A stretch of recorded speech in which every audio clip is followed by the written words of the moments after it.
আসসালামু আলাইকুম। এর আগের ক্লাসে আমি মুজাফিলেহের নিয়মটি উল্লেখ করছিলাম, ঠিক আছে? তার সঙ্গে মুজাফিলেহের বর্ণনাও দিয়েছি। এবার আমি নিয়মটি লেখার সময় 4টা নিয়ম লিখেছি, তার সঙ্গে বলেছিলাম যে বাকি নিয়মটি এর পরের ক্লাসে বুঝিয়ে দেবো, ঠিক আছে?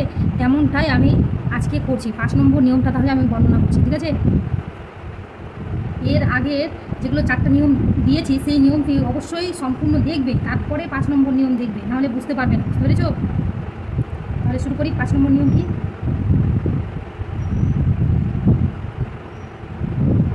5 নম্বর নিয়ম হচ্ছে, যদি মুজাব শব্দটি প্রথমে মুজাব বসে তারপরে মুজাফিলেহে বসে, ঠিক আছে? আগের বর্ণনাটি নিয়ে নিবে, আগে নিয়মটি, তারপরে এইটুকু বুঝতে পারবে, না হলে বুঝতে পারবে না। এখানে কি বলছে, যদি মুজাব শব্দটি দ্বিবচন হয় এবং জামা মুজাক্কার সালেম হয় তাহলে নুনটি লুপ্ত হবে, ঠিক আছে? এবার আমি উদাহরণের সঙ্গে নিয়মটাও লিখে দিচ্ছি। তাহলে নিয়মটা দেখো, এখানে বলছে যদি মুজাব শব্দটি দ্বিবচন হয় এবং জামা মুজাক্কার সালেম হয় তাহলে নুনটি লুপ্ত হবে। তার আগে বলে দিই, এর আগে আমি দ্বিবচনের নিয়মটা বুঝিয়েছিলাম আলিফ নুন দ্বারা এবং ইয়ানুন দ্বারা দ্বিবচন করা যায়, ঠিক আছে? এবার কোথায় আলিফ নুন হয় আর কোথায় ইয়ানুন হয় সেটা অবশ্যই দ্বিবচনের নিয়মগুলো আমি বুঝিয়ে দিয়েছি এর আগের ক্লাসগুলোতে, সেটা দেখলেই ক্লিয়ার হয়ে যাবে, ঠিক আছে? তো এখানে দেখো, দ্বিবচন যে আলিফ নুন বা ইয়ানুন দ্বারা যে দ্বিবচন করা যায়, তো সেই আলিফ নুন মানে এক বচন শব্দের শেষে আলিফ নুন হবে বা ইয়ানুন হবে। তো আলিফ নুনের জায়গাতে তোমার নুনটা লুপ্ত হয়ে যাবে, এটা কথাই বলছে তোমাকে। ইয়ানুনটা যে বসাবো দ্বিবচনে, তো নুনটা লুপ্ত হয়ে যাবে। উদাহরণটাও দিচ্ছি তার সঙ্গে। এখানে এবার দেখো, জামা মুজাক্কার সালেম বলছে, ঠিক আছে? জামা মুজাক্কার সালেম কি? তাহলে মুজাক্কার মানে আমরা পুরুষলিঙ্গ বুঝি, জামা মানে বহুবচন, সালেম মানে কি? নিয়মিত। নিয়মিত পুরুষলিঙ্গ মানে বহুবচন, ঠিক আছে?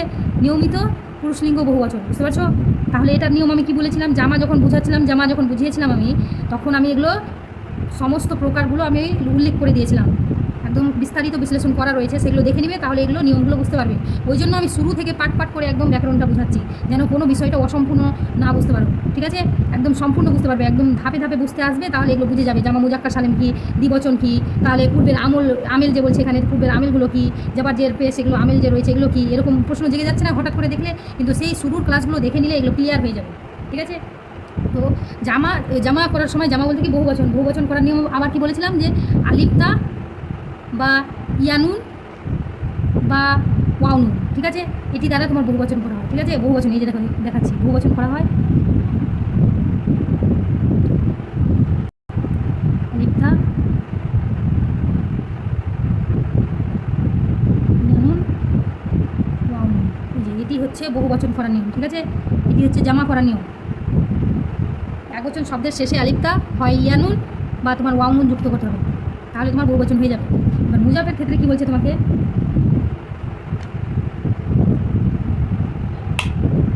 এবার দেখো তোমাকে দ্বিবচনের ক্ষেত্রে কী বলছে, দ্বিবচনে কী হয়? আলিফ নুন বা ইয়ানুন দ্বারা তোমার দ্বিবচন করা যায়। এবার আমি উদাহরণ দিচ্ছিলাম, এটা শর্তটা কী করে মিলছে উদাহরণে বুঝতে পেরে যাবে। দেখো, দ্বিবচনটা আমি একটা করে দেখাচ্ছি, ঠিক আছে? দেখো,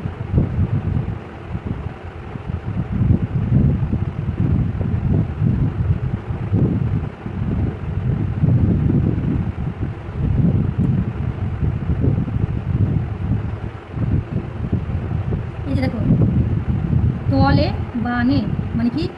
দুটি ছাত্র বোঝাচ্ছে, ঠিক আছে? তলে বানে দুটি ছাত্র, ঠিক আছে? এখানে কি? আল মুআল্লিমিন, তাহলে এটা কি মুজাফিলে হলো, ঠিক আছে? শিক্ষকের দুটি ছাত্র, ঠিক আছে? শিক্ষকের দুজন ছাত্র, এরকম কিছু বোঝাচ্ছে, ঠিক আছে? এবার দেখো, এখানে দুজন করার জন্য দেখো, তো দুটি ছাত্র বোঝানোর জন্য দেখো আলিফ নুন যুক্ত করে আমি দ্বিবচন করেছি। এবার দেখো, এটাই বলছে যে দ্বিবচন আর জামা মুজাক্কার সালেম হয় তাহলে নুনটি লুপ্ত হবে। তো দেখো, এটা যদি দ্বিবচন, দেখো মুজাফের ক্ষেত্রে এই যে মুজাব শব্দটি, এটা যেহেতু মুজাব, প্রথমে আমি বর্ণনা করেছি যেটা এটা মুজাব, আর এটা হচ্ছে মুজাফিলে। দেখো, এটা হচ্ছে মুজাব,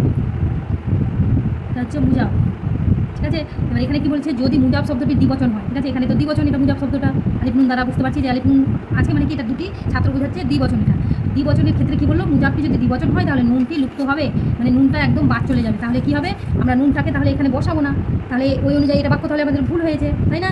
সঠিক করে যদি আমি এটাকে বানাতে যাই তাহলে কি হবে, এই যে দেখো সঠিকভাবে এটাকে বানাচ্ছি, দেখো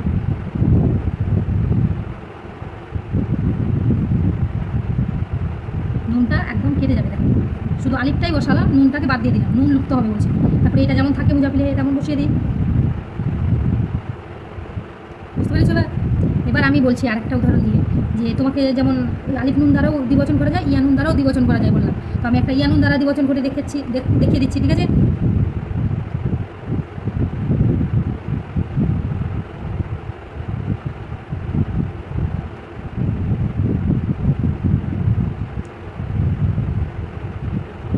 বলে ওয়াইনে মল্লিল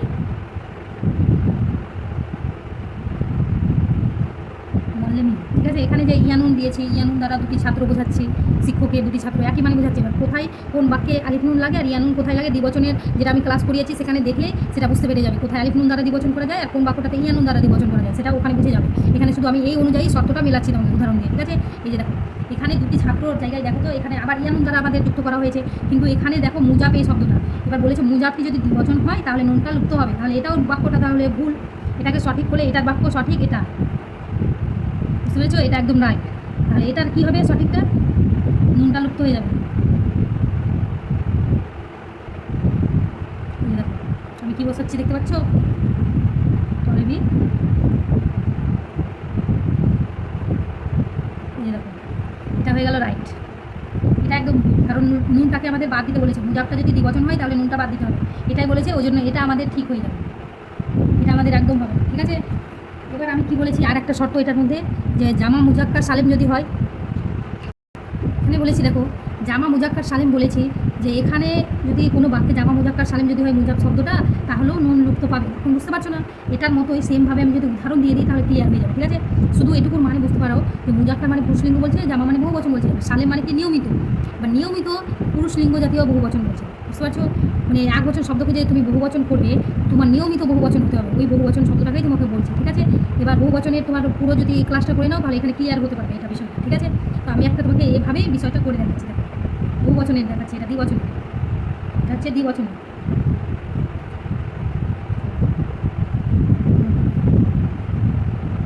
এবার দেখো বহুবচনের ক্ষেত্রে আমি কী বলতে পারি?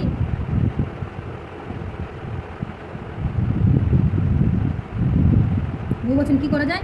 আলিফতা ইয়ানুন ওয়াউনুন, ঠিক আছে? তো আমি ওয়াউনুন দ্বারা মুসলিমুনা করে দিলাম, ঠিক আছে? মুসলিমুনাল হিন্দ। তাহলে কী হলো? ভারতের মুসলমানগণ। এটা হচ্ছে সঠিক শর্তটা অনুযায়ী না, আমরা যেটা সাধারণ যেটা জানি বাক্য গঠন করার নিয়ম, যে বহুবচন করার সময় তোমাকে ওয়াউনুন দ্বারা করতে হবে বা ইয়ানুন বা আলিফতা দ্বারা। আমি ওয়াউনুন দ্বারা দেখো মুসলমানগণ করে দিলাম, মুসলিমুনা মানে মুসলিমুনা করে দিলাম, ঠিক আছে? মুসলিমুনাল হিন্দি, ঠিক আছে? তাহলে কী হয়ে গেল? ভারতের মুসলমানগণ। তো এটা তাহলে শর্ত অনুযায়ী দেখো তো, এটা মুসলিমুনা, এটা হচ্ছে জামা মুজাক্কার সালেম। কেন? যেহেতু জামা মুজাক্কার সালেম হয় নিয়মিত বহুবচন। তো এটা দেখো তো মুসলিমুন, দেখো দেখো এক বছর মুসলিমুন থেকে ওয়াউনুন যুক্ত করেছি। এবার দেখো মুসলিমুন মিম শিন লাম মিম, এটা আসল শব্দ, যুক্ত করেছি ওয়াউনুন। দেখো তো আসল শব্দটা তো তেমনই থেকে গেছে, তাই না? এইটুকু আসল শব্দটা তেমনই থেকে গেছে, পরিবর্তন হয়নি। তারপরে আমি ওয়াউনুনটাকে যুক্ত করেছি, বুঝতে পারছো? এটার জন্য এটা হচ্ছে নিয়মিত বহুবচন। আর অনিয়মিত বহুবচন তাহলে কী হবে, তাই না? মাথায় আসছে তো? অনিয়মিত বহুবচন, এটা জামার তোমার বিষয়টা দেখে নিবে ক্লাসে, বুঝতে পারবে। এখানে শুধু সংক্ষিপ্ত এটুকু বোঝানোর জন্য অনিয়মিতটা বোঝাচ্ছি। এটা কেন জামা মুজাক্কার সালেম হলো সেটা বোঝানোর জন্য দেখাচ্ছি। দেখো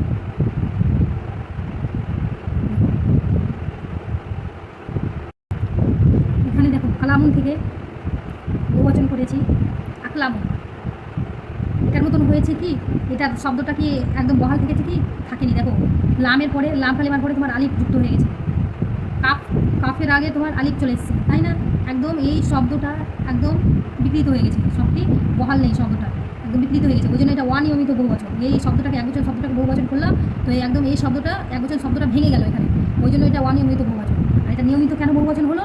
জামা মুজাক্কার সালেম কেন হলো? কারণ এটা নিয়ম বজায় রেখেছে বা তোমার একবচন শব্দটাকে বহাল রেখেছে, তারপরে তোমার ওয়াউনুন বা ইয়ানুন বা আলিফতা দ্বারা যুক্ত করে তোমার বহুবচন করা গেছে, ওই জন্য এটা হচ্ছে জামা মুজাক্কার সালেম। এটা যদি জামা মুজাক্কার সালেম হয় আর এই শব্দটা হচ্ছে তোমার মুজাব, এটা কি তাহলে? মুজাব, এটা তোমার মুজাব শব্দ হয়ে যাচ্ছে। এটা যদি তোমার মুজাব হয় তার সঙ্গে যদি জামা মুজাক্কার সালেমও হয়, তাহলে কি বলেছে আমাদের? নুনটাকে লুপ্ত করতে হবে, তাই না? এই নুনটা তাহলে আমাদের লুপ্ত হওয়ার কথা ছিল, তাহলে এই বাক্যটা আমাদের একদম ভুল, বুঝতে পারছো? তাহলে আমি এটাকে সঠিক করতে গেলে কী করবো? তাহলে নুনটাকে বাদ দিয়ে দিতে হবে, ঠিক আছে?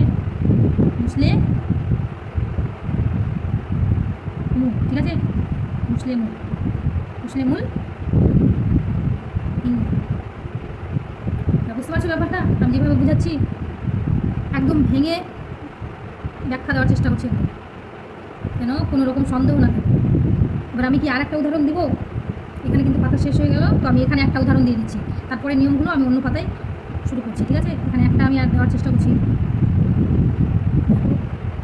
যেমন আমি বলেছিলাম এটা ওয়াউনুন দ্বারা বহুবচন করলাম, এবার আমি তোমাদেরকে একটা ইয়ানুন দ্বারা বহুবচন করে দেখাচ্ছি, ঠিক আছে? এটা একটা নিয়ম হলো, আর এখানে একটা নিয়ম দেখাচ্ছি, দেখো।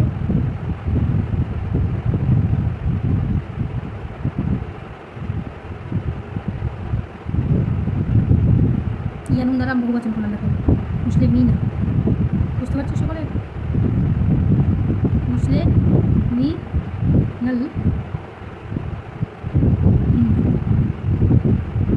তো এখানে যেমনটা দেখেছিলাম, এখানেও দেখো শব্দটা বহাল আছে, মিম শিন লাম মিম, দেখো মুসলিমুন শব্দটা একদম বহাল থেকেছে, শুধু ইয়ানুন যুক্ত হয়েছে, তারপরে এটা বহুবচন করা গেছে। তো এটা বহাল থেকেছে মানে কি? তাহলে জামা মুজাক্কার সালেম, এটা জামা মুজাক্কার সালেম, তার সঙ্গে এটা হচ্ছে মুজা, তাই না? এটা হচ্ছে মুজা, তার সঙ্গে হচ্ছে এটা একটা জামা মুজাক্কার সালেম, ঠিক আছে? এখানে শর্ত অনুযায়ী মিলে যাচ্ছে, দেখো যদি শব্দটা মুজাব শব্দটি যদি জামা মুজাক্কার সালেম হয় তাহলে নুন কি লুপ্ত হবে? তাহলে দেখো তো এটা শর্ত মিলে যাচ্ছে, জামা মুজাক্কার সালেমও তার সঙ্গে মুজাব ওই শব্দ, তাহলে এখানে নুন হওয়ার কথা ছিল না, তাহলে এই বাক্যটাও আমাদের ভুল হয়েছে। তাহলে আমাদের সঠিক করার জন্য কি করতে হবে?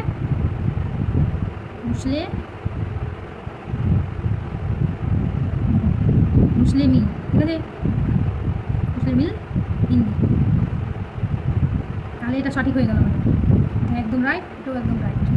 বুঝতে পারছো নিয়মিত বহুবচন কোনগুলো আর অনিয়মিত বহুবচন কোনগুলো, এগুলো বোঝার বিষয় আছে কিন্তু। বহুবচন করার নিয়ম, দ্বিবচন করার নিয়ম, এই সমস্ত নিয়ম আমি আগের ক্লাসগুলোতে বিস্তারিত আলোচনা করেছি, যারা দেখুন অবশ্যই দেখে নিবে, তারপরে এই ক্লাসটা করবে, নাহলে বুঝতে পারবে না। তাহলে আমি এরপরে এটা 5 নম্বর নিয়ম হলো, এবার 6 নম্বর নিয়ম বলছি, ঠিক আছে? এটুকু বুঝেছো তো?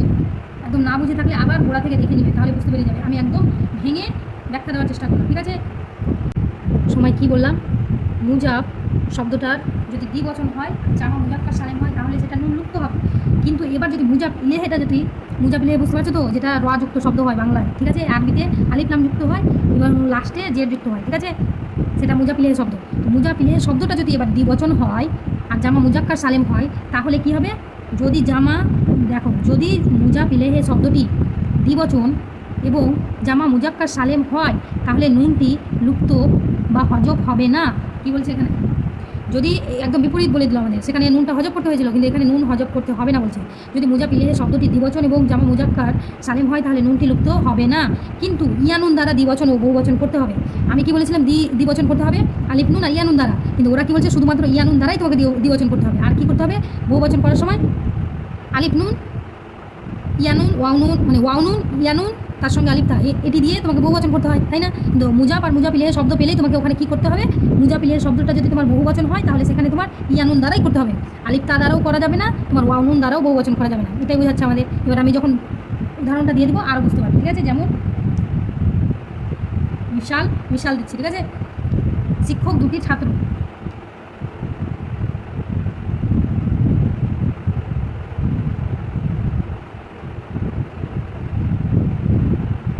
শিক্ষক দুটি ছাত্র, তাহলে কি হবে? প্রথমে আমরা মুজাব শব্দটা করবো। মুজাব শব্দ কি? ছাত্র,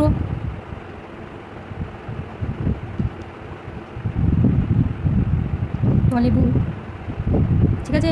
এবার শিক্ষক দুটি, এবার যেহেতু এটা মুজাব ইলেহে শব্দ, সেই জন্য আলিফ লাম অবশ্যই বসাবো, আলিফ লাম হয়ে গেল। এবার শিক্ষক দুটির বলেছে, দুজনের কথা বলেছে, আর মুজাব ইলেহে শব্দটা কি রয়েছে? এটা একদম দ্বিবচন, তাহলে কি হবে? নুনটি লুপ্ত হবে না, কিন্তু ইয়ানুন দ্বারা তোমাকে বহুবচন মানে দ্বিবচন করতে হবে, ঠিক আছে? ইয়ানুন দ্বারা দ্বিবচন করতে হবে। তাহলে শিক্ষক দুটিকে আর আলিফ নুন দ্বারা করবো না, আমরা ইয়ানুন দ্বারা করবো, কারণ মুজাব ইলেহে শব্দটা আমরা দ্বিবচন পেলাম, বুঝতে পারছো? তাহলে দেখো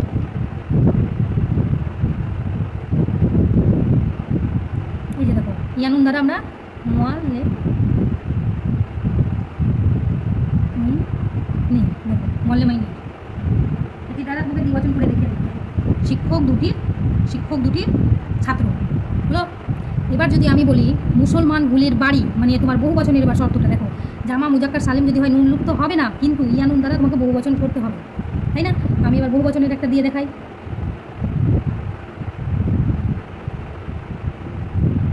মুসলমানগুলির বাড়ি, তাহলে আমরা বাংলা বাক্যে কী বুঝতে পারছি? মুজাব হচ্ছে বাড়ি, আর মুজাব ইলেহে কোনটা? রযুক্ত রয়েছে, মুজাব মুসলমান, ঠিক আছে? মুসলমান। এবার গুলি বলেছে মানে কি অনেকগুলো মুসলমানকে বলছে, তাহলে এটা বহু বচন। এবার এটা আমাদের বহু বচনটা কি জামা মুজাক্কার সালেম হবে না জামা মুজাক্কার কাসরা হবে, ঠিক আছে?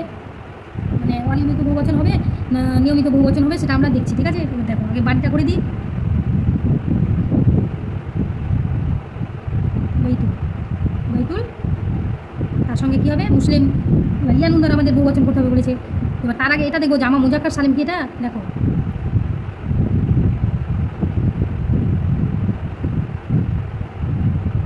মুসলিম। এই যে দেখো পুরো মুসলমান শব্দটা বজায় থেকে গেছে, মুসলিম শব্দটা বজায় থেকে গেছে, তার মানে জামা মুজাক্কার সালেম এটা, বুঝতে পারছো? তাহলে আমাদেরকে শর্ত অনুযায়ী মিলে গেছে জামা মুজাক্কার সালেম, এটা মুজাপিলের শব্দটা রয়েছে আমাদের জামা মুজাক্কার সালেম, তাহলে ইয়ানুন দ্বারা আমরা সেটাকে বহু বচন করবো, ঠিক আছে? মুসলিম মি না। এবার দেখো তো একটা আর বোঝার বিষয় আছে এখানে, আমরা দ্বিবচন করার সময়ও শব্দটাতে ইয়ানুন দ্বারা করছি আর বহুবচন করার সময়ও ইয়ানুন দ্বারাই করছি। তাহলে আমরা কোনো বাক্যে পড়ার সময় বা কোনো বাক্য তৈরি করার সময় এটা বুঝবো কী করে? ইয়ানুন যেখানেই দেখতে পাবো এরকম মুজাফার মুজাফিলে শব্দটাতে যখনই আমরা ইয়ানুন দেখতে পাবো তখন আমরা বুঝবো কী করে যে এটা মানে দ্বিবচন বলেছে না বহুবচনের এটা ইয়ানুন কোনটা? তাহলে আমরা বুঝবো কী করে? আমরা বুঝবো কীভাবে? তাহলে এই যে দেখো এখানে দ্বিবচনের ক্ষেত্রে দেখো তো মিমের ওপরে জাবার বসেছে, কিন্তু বহুবচনের ক্ষেত্রে দেখো মিমের কাছে তোমার জের বসেছে, মুসলিমিনা, মুসলিমিনা হয়ে গেল বহুবচনের ক্ষেত্রে। কিন্তু দ্বিবচনের ক্ষেত্রে কি হয়ে গেল? মুআল্লে মাইনে, ঠিক আছে? এবার মুআল্লেমুনটাকে যদি আমি শিক্ষকগুলি বা বহুবচনে যদি মুআল্লেমুনটাকে করতাম তাহলে কী হতো? মুআল্লে মি না, মুআল্লে মি না হতো, ইয়ানুনই থাকতো কিন্তু মিমের কাছে তোমার জের হতো, তাহলে বুঝে যেতাম এটা তাহলে বহুবচন বলেছে। কিন্তু এখানে দেখছি আমাদের জাবার বসেছে মিমের উপরে, ওই জন্য এটা দ্বিবচন।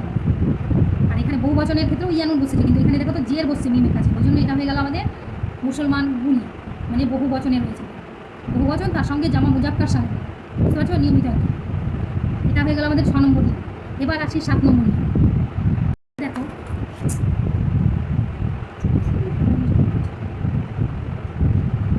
এবার দেখো 7 নম্বর নিয়মে কী বলেছে? যদি মুজাফিলের শব্দটি একাধিক হয়, এই যে মুজাফিলের শব্দটা রযুক্ত বা লিখলাম বা যে যুক্ত যেটা হয় মুজাফিলের শব্দটি, সেই মুজাফিলের শব্দটা যদি তোমার একাধিক হয় তাহলে সর্বশেষ মুজাফিলের শব্দটির সঙ্গে আলিফলাম যুক্ত করতে হবে, আর অবশিষ্টগুলোতে শুধু জের দিতে হবে। আমি উদাহরণ দিই তাহলে ক্লিয়ার হতে পারে। যেমন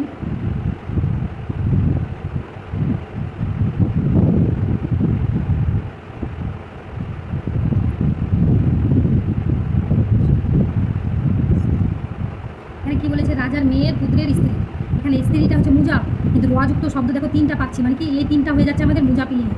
তাহলে আমরা কী পেলাম? শর্ত অনুযায়ী মুজাপিলে যদি একাধিক হয় তাহলে মুজাপিলের শব্দটির সঙ্গে শেষ শব্দ যেটা থাকবে সেটা আলিফলাম যুক্ত করতে হবে, আর অবশিষ্টগুলোতে শুধু জের দিতে হবে, ঠিক আছে? এবার দেখো আমি আগে দিয়ে দিই, মুজাব শব্দটা আগে করে দিই। স্ত্রী বলেছে তো পুংলিঙ্গ, জৌজাতু, জৌজাতু স্ত্রী হয়ে গেল মুজাব শব্দ। হ্যাঁ, মুজাপিলে একাধিক রয়েছে, এবার কোনটা আগে বসাবো এটা ভাবার বিষয়। আমরা পিছন থেকে আসবো, এখান থেকে আসবো না, আমরা লাস্টের দিক থেকে করতে করতে আসবো। আগে পুত্রের করবো, তারপরে মেয়ে, তারপরে রাজা, বুঝতে পারছো? তাহলে এটাকে আমরা আগে করে দিই। আমাদেরকে কী বলো? সর্বশেষ মুজাপিলের শব্দটাতে আলিফলাম করতে হবে, তাহলে এটাতে না, প্রথমটাতে আমরা আলিফলাম করবো না, শুধু বলেছে অবশিষ্টগুলোতে শুধু জের বসাতে হবে, সবটিতে শুধু আমরা জের বসাবো। পুত্রের আগে ওলাদে, ঠিক আছে? ওলাদে, তারপরে আলিফলাম বসাচ্ছি না কারণ লাস্টেরটাতে শুধু বসাতে হবে বলেছি, ঠিক আছে? মেয়ে, তাহলে কী হবে? বিনতে। এবং এবার রাজা, মানে এটা লাস্ট, আর কোনো মুজাপিলে নেই। তো আমাদের কী বলেছে? সর্বশেষ মুজাপিলের শব্দটিতে আলিফলাম যুক্ত করতে হবে, সর্বশেষ রাজা, এখানে আমরা আলিফলাম যুক্ত করে দিলাম। এবার মালেকুন, হ্যাঁ মালেকুন মানে রাজা, এবার এটাকে কী হবে? মালেকি, বুঝেছি? এবার বুঝতে পেরেছ? শর্ত অনুযায়ী মিলেছে। একাধিক যদি তোমার মুজাপিলে যদি হয় তাহলে কী হবে? মুজাপ লেখার পর মুজাপিলেটিতে লাস্টের দিক থেকে এক একটা লিখবে, তার সঙ্গে শুধু পটিটাতে জের দিয়ে যাবে, লাস্টের শব্দগুলোতে শুধু জের বসবে, এই যে দেখো জের বসবে, শুধুমাত্র জেরই বসবে, কিন্তু লাস্টেরটাতে যেটা মুজাপিলের শব্দ পাবে এই যে সেটাতে শুধু আলিফলাম যুক্ত হবে, বুঝতে পেরেছো? এটাই শর্ততে দিয়েছে তোমার। এবার আমি 7 নম্বর নিয়মটা লিখছি। এবার এখানে কি বলছে? যদি মুজাব শব্দটি একাধিক হয়, এখানে মুজাপিলে একাধিক হলে এটা শর্ত ছিল, ঠিক আছে? এবার মুজাব শব্দটা যদি তোমার একাধিক হয় তাহলে কী হবে? তাহলে প্রথমে মুজাব আর মুজাব ইলেহেটি করে নিতে হবে, বুঝতে পারছো?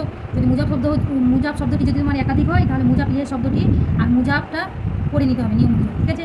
তারপর ওয়াও যুক্ত করে মুজাব শব্দটি নিয়ে আসতে হবে এবং মুজাব ইলেহে অনুপাতে মুজাবের সঙ্গে এক একটি করে জামির যুক্ত করতে হবে। তাহলে উদাহরণ দিই, তাহলে বুঝতে পারবে।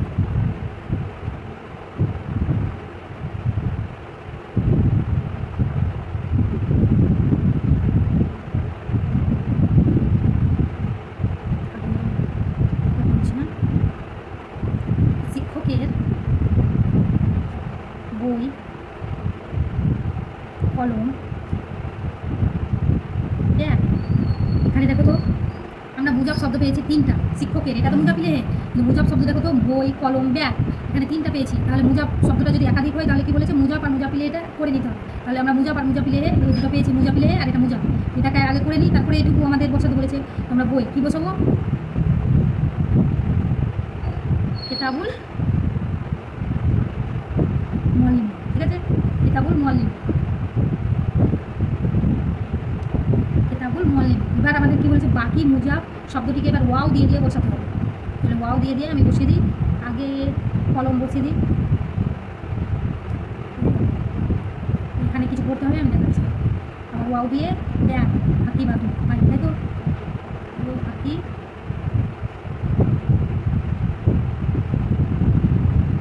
বুঝে হাতি। এবার এখানে দেখো কি বলেছে, তারপরে ওয়াও যুক্ত করে মুজাব শব্দটি নিয়ে আসতে হবে। ওয়াও দিয়ে দিয়ে আমি মুজাব শব্দ দুটো নিয়ে নিলাম। এবার কি বলেছে মুজাব ইলেহে, এখানে মুজাব ইলেহে কোনটা? এটা মুজাব ইলেহে অনুপাতে মুজাবের সঙ্গে এক একটি করে জামির যুক্ত করতে হবে। এবার এখানে দেখো মুজাব ইলেহেকে ফলো করে তোমার এখানে বাকি মুজাব শব্দটিতে জামির যুক্ত করতে হবে লাস্টে, ঠিক আছে? জামির যুক্ত করবো, আমাকে মুজাব ইলেহেকে ফলো করতে হবে। কীভাবে ফলো করবো? তাহলে এটা এক বচন, মুআল্লিমি মানে কি? মুআল্লিমুন আসল শব্দ, শিক্ষকের একজন শিক্ষককে বলেছে, তাই তো? এক বচন, এখানে এক বচন জামির বসবে হু, ঠিক আছে? বুঝতে পেরেছো? হু হবে, হ্যাঁ। এবার দ্বিবচনের একটা দেখাচ্ছি, তাহলে বুঝতে পারবে হু কেন হলো। এটা এক বচনের জন্য, ঠিক আছে? আর দ্বিবচনের ক্ষেত্রে কি হয়? হুম। বহু বচনের ক্ষেত্রে কি হয়? হুমা। বুঝতে পেরেছো? না আমি একটু গড়বড় করলাম। দেখো এক বচনের ক্ষেত্রে হু, আর দ্বিবচনের ক্ষেত্রে তোমার হয় হুমা, বহু বচনের ক্ষেত্রে হুম। তাহলে আমি একটা দ্বিবচনের করে দেখাচ্ছি, ঠিক আছে? এখানে জায়গা হবে তো?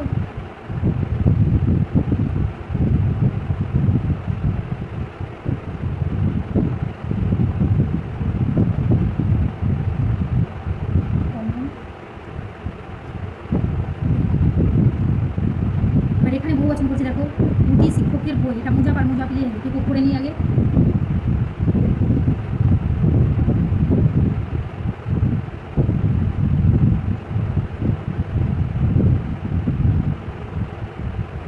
দুজন বলেছে কিন্তু শিক্ষকটাকে দ্বিবচন করতে হবে তোমাকে। এবার দ্বিবচনের ক্ষেত্রে কি বলেছিলাম? মুজাব আর মুজাব ইলেহেতে যদি তোমার দ্বিবচন আর বহু বচন যদি জামা মুজাক্কার সালিম হয় তাহলে ইয়ানুন দ্বারাই তোমাকে করতে হবে, তাই না? আমি ইয়ানুন দ্বারা এটা করছি।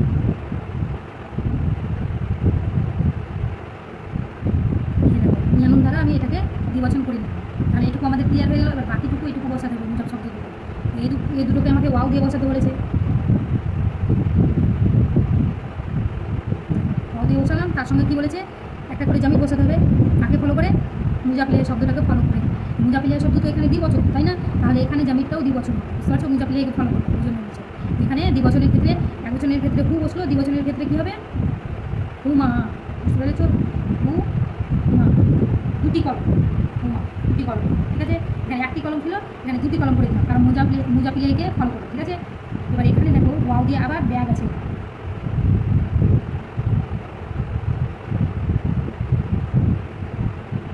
এখানেও হুমা বসে গেল। বুঝতে পেরেছো? হুমা কেন বসলো? মুজাব ইলেহেকে ফলো করলো, এটা দ্বিবচন, ওই জন্য দ্বিবচন হলো। এবার যদি এখানে শিক্ষকগুলি থাকতো তাহলে কী হতো? শিক্ষকগুলি থাকলেও ইয়ানুন দ্বারাই ধরো করবো। বহু বচনের ক্ষেত্রেও যেহেতু বলেছে যে জামা মুজাক্কার সালিম হলে তোমাকে ইয়ানুন দ্বারাই করতে হবে, ইয়ানুন দ্বারা আমরা সেটাকে বহু বচন করে নিতাম, ঠিক আছে? তারপরে এখানে জামিরটা রেখে মানে মুজাব ইলেহেকে তোমার ফলো করবো, ওই জন্য কী হবে? মুজাব ইলেহের জন্যই এখানে তাহলে হুমা হতো না, হুও হতো না, কী হতো? হুম হতো তখন, ঠিক আছে? বহু বচনের ক্ষেত্রে হুম হতো অনেকগুলো। তাহলে হাতিবুনের ক্ষেত্রেও তোমার হুমই হতো। বুঝতে পেরেছো? এটা হয়ে গেল 8 নম্বর তোমার নিয়ম।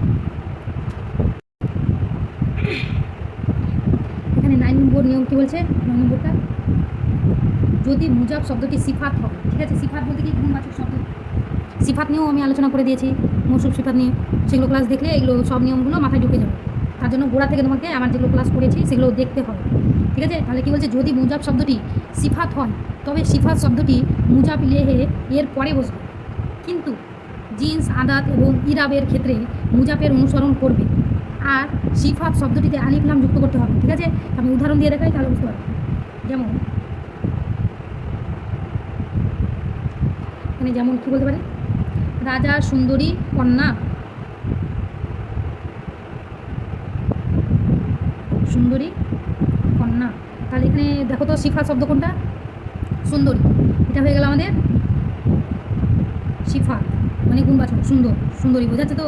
এবার কি বলেছে, মুজাব শব্দটি সিফাত হয় তবে, তো এখানে সুন্দরী কন্যা, দেখো তো এখানে সুন্দরী কন্যা কাকে বোঝালো, রাজার সুন্দরী কন্যা। দেখো তো মুজাব শব্দটা সুন্দরী বলছে, ঠিক আছে, কন্যা, কন্যা শব্দটা মুজাব না, এখানে মুজাব শব্দ এটা, মুজাব শব্দটাকেই তো তোমার সুন্দর গুণ বোঝাচ্ছে, কন্যা সুন্দরী, সেজন্য দেখো মুজাব শব্দটা হয়ে গেল তোমার সিফাত। ওই জন্য শর্ত অনুযায়ী মিলছে, দেখো যদি মুজাব শব্দটি সিফাত হয় তবে সিফাত শব্দটি মুজাব ইলেহে এর পরে বসবে, মুজাব ইলেহে শব্দের পরে বসবে। তাহলে মুজাব আর মুজাব ইলেহে প্রথমে করে নেবো, তারপরে তোমার এটা গুণবাচক শব্দটা লাস্টে আসবে, এটা বোঝাচ্ছে। তাহলে আমরা করে দিই,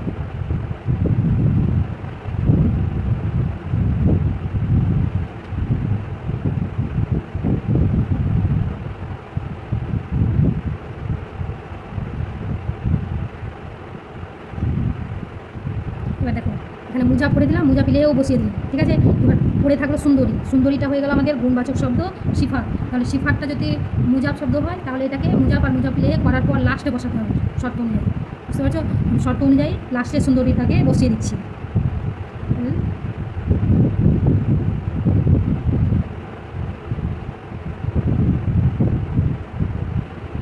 জমি, জমি লা টু, বুঝতে পেরেছো। এবার এখানে কী বলেছে দেখো, কিন্তু জিন্স মানে কি স্ত্রীলিঙ্গ, পুরুষলিঙ্গ, এগুলো বোঝায়। আদাত বচন, বুঝতে পারছো তো, এক বচন, দ্বিবচন, বহু বচন। জিন্স, আদাত এবং ইরাব, ইরাব মানে কি যাবার জের পেয়েছে, ঠিক আছে।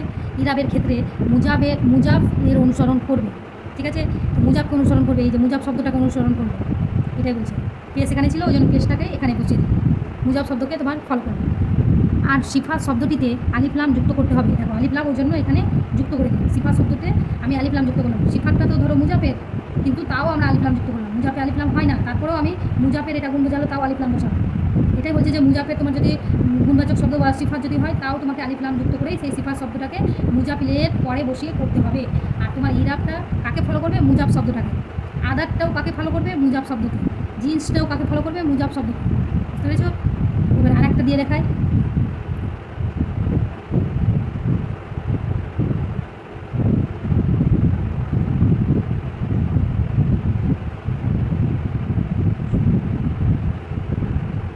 রাজার সুন্দর পুত্র। তাহলে এখানে সুন্দর পুত্র মুজাফের তোমার গুণ বোঝাচ্ছে, ঠিক আছে। মুজাফ আর মুজাফিলে আগে বসিয়ে দিই, ইবনুল মালিকিল। এবার আলিফ লাম কেন হচ্ছে, গুণবাচক শব্দটা মুজাফের থাকলেও এখানে আলিফ লাম যুক্ত করেই তোমাকে মুজাফ শব্দটাকে লিখতে হবে। আর ফলো করবে কাকে, মুজাব শব্দকে। তাহলে মুজাব শব্দ তো তোমার মুজাক্কার আছে, এখানে মুয়ান্নাস ছিল বিন্তু কন্যা, মুয়ান্নাস ছিল ওই জন্য জামিলাতুন হয়েছিল, ঠিক আছে, জামিলাতুন। কিন্তু এখানে তোমাকে বোঝাচ্ছে পুরুষলিঙ্গ মানে মুজাক্কার। মুজাক্কার হলে কী হবে, এটাকেও তাহলে মুজাক্কারে ফেলতে হবে, তোমার সিফাতকে যেহেতু মুজাবকে যেহেতু তোমার ফলো করবে ওই জন্য মুজাবকে ফলো করাচ্ছে, ঠিক আছে, এটাও পুরুষলিঙ্গ হবে।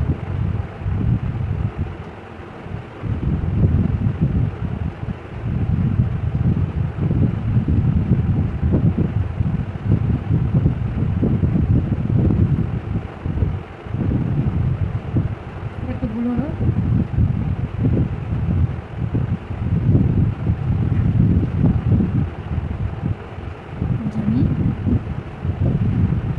জামিলু হবে, কেন গোলতা বসাবো না, যেহেতু এটা মুয়ান্নাসের ক্ষেত্রে গোলতা হয়েছিল মুজাবকে ফলো করে। এবার এখানে মুজাবকে ফলো করতে গেলে এখানে আমরা মুজাক্কার পাচ্ছি, মুজাক্কারকে তোমার ফলো করতে গেলে তোমাকে এখানে মুজাক্কারই করতে হবে, সিফাত শব্দ মুজাক্কারই করে রেখে দেবে, বুঝতে পারছো। এবার এটা হয়ে গেল তোমার সিফাত শব্দ, এটা কি সিফাত শব্দ, ঠিক আছে। এটা ইবনুটা কি তাহলে তোমার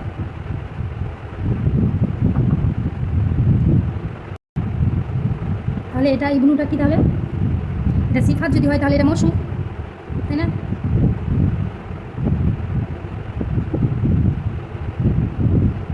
হয়ে গেল মৌসুফ। মালে কি, তাহলে কি হবে? এটা মুজাফ ইলাইহি।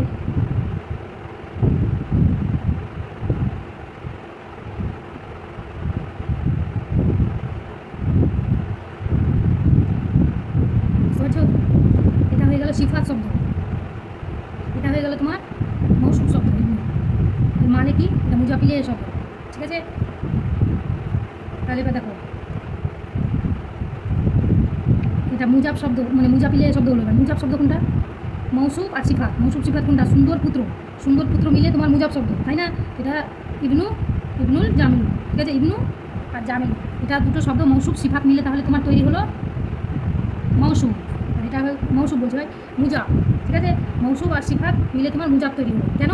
সুন্দর পুত্র, এটা মুজাফ শব্দ, আর রাজাটা হচ্ছে তোমার মুজাফ ইলাইহি। দেখো মানে কি, মুজাফ ইলাইহি, আর বাকি অংশটুকু তোমার মুজাফ।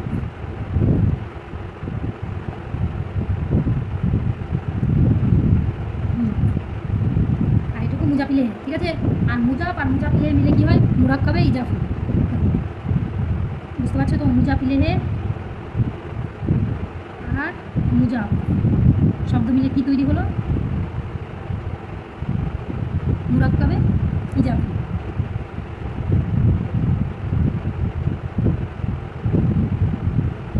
মুরাক্কাবে ইজাফি। মুজাফ আর মুজাফ ইলাইহি মিলে তোমার তৈরি হয় মুরাক্কাবে ইজাফি। মেন শব্দ এখানে মুজাফ ছিল, এটা মুজাফ ইলাইহি, এটা আর মুজাফ ইলাইহি ওয়াযুক্ত, এটা মুজাফ ইলাইহি, ঠিক আছে? আর এটুকু সুন্দর পুত্র, এটা মুজাফ ছিল, ঠিক আছে? মুজাফ শব্দটার মধ্যে দেখো তো, এখানে সুন্দর গুণ বোঝাচ্ছে, এটা সিফাত শব্দ, আর এটা তাহলে মৌসুফ। দেখো মুজাফ শব্দতে তোমার মৌসুফ আর সিফাত লুকিয়ে রয়েছে, ওই জন্য দেখো এটা সিফাত আর এটা মৌসুফ হয়ে গেল। মৌসুফ সিফাত মিলে এটা তাহলে কি? মুজাফ শব্দ, তোমার মুজাফ শব্দ। বুঝতে পারছো?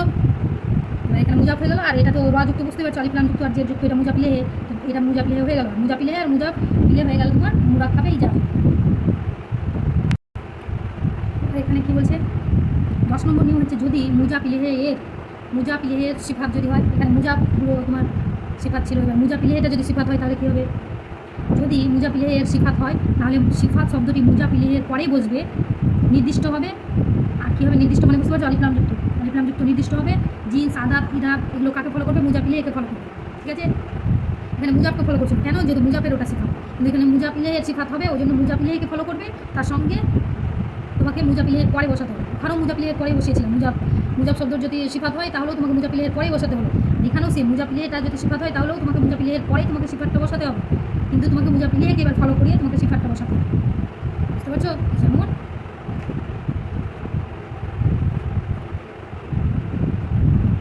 মিশাল, মিশাল কি দিতে পারি? কালো ছাত্রটির ব্যাগ, ঠিক আছে? না, পরিশ্রমী ছাত্রীর ইচ্ছা।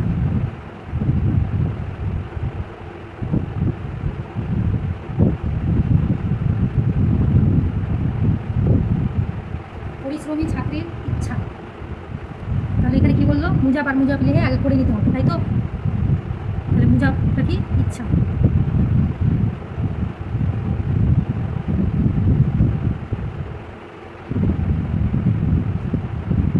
হলো, মুজাফ বসিয়ে দিলাম। এবার মুজাফ ইলাইহি কি? ছাত্রী। এবার ছাত্রী, এটা মুজাফ, ঠিক আছে? এবার এখানে মুজাফ ইলাইহি এটুকু ছাত্রী, দেখো এর যুক্ত এটুকু মুজাফ ইলাইহি তাহলে, ঠিক আছে? এটুকু মুজাফ ইলাইহিটাকে আমি বসিয়ে দিই, এটা মুজাফ হচ্ছে মুজাফ, এটুকু মুজাফ ইলাইহি, ঠিক আছে? মুজাফ ইলাইহি এটুকু বসাবো। আগে মুজাফ ইলাইহির মেন শব্দ কি? ছাত্রী, ঠিক আছে? এখানে আলিফ লাম যুক্ত করে যেমন মুজাফ ইলাইহি বসায় তেমন বসিয়ে দিই। ছাত্রী বলেছে তা যুক্ত করতে হবে, বলতা ফিমেল পার্সন, ঠিক আছে? ঠিক আছে, মুয়ান্নাস এটা তোলে বা তে, ঠিক আছে? এটা হয়ে গেল ছাত্রী, ঠিক আছে? এবার কি বলেছে? পরিশ্রমী। পরিশ্রমীটা কার? ছাত্রী, মানে কি ছাত্রীটা তোমার মুজাফ ইলাইহি পেয়েছি, তাহলে মুজাফ ইলাইহির তোমার এটা তাহলে গুণ বোঝাচ্ছে সিফাত। সিফাতটা তাহলে মুজাফ ইলাইহির বেরোলো, মুজাফ ইলাইহির সিফাত বেরোলে সিফাতটা তোমার মুজাফ ইলাইহির পরেই বসবে, কিন্তু মুজাফ ইলাইহিকে ফলো করবে। এই শর্ত অনুযায়ী মুজাফ ইলাইহিকে ফলো করাচ্ছি। মুজাফ ইলাইহিটা কি হয়েছে? স্ত্রীলিঙ্গ, মুয়ান্নাস, ঠিক আছে? তাহলে আমরা পরিশ্রমীটাকেও মুয়ান্নাসই করবো। ইরাবটাও তোমার মুয়ান্নাস তো ফলো করলোই, তার সঙ্গে ইরাবটাও তোমার মুজাফ ইলাইহিকে ফলো করবে। বুঝতে পারছো? এবার আলিফ লামও কিন্তু যুক্ত করতে হবে বলেছে।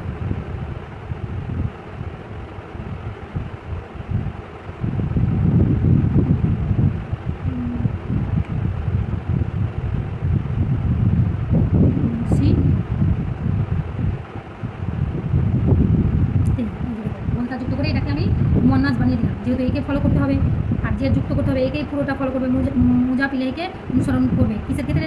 জিন্স, আদাত, ইরা, এগুলোর ক্ষেত্রে তোমাকে ফলো করবে মুজাফ ইলাইহির সঙ্গে। ঠিক আছে, এটা এটুকু হয়ে গেল তাহলে মুজাফ ইলাইহি।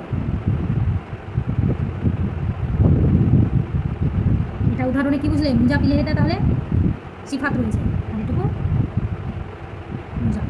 ঠিক আছে, তাহলে তোমাদের 10টা আমি নিয়ম বুঝিয়ে দিলাম টোটাল। এর আগের ক্লাসে আমি 5টা মানে 4টা বুঝিয়েছিলাম, আর আজকে বাকিটা 10 পর্যন্ত তোমাকে নিয়মটা বুঝিয়ে দিলাম। এটা হচ্ছে 10 নম্বর নিয়ম।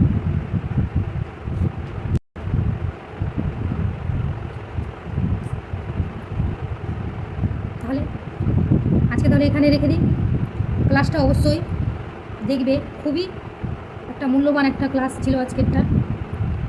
ব্যাকরণ বুঝতে গেলে তোমার পুরো বিষয়টাকে একদম বিস্তারিত বুঝতে হবে, আর সেইভাবে আমি খুঁটিয়ে খুঁটিয়ে বিস্তারিত বোঝাচ্ছি ব্যাকরণ বিষয়টা আরবি।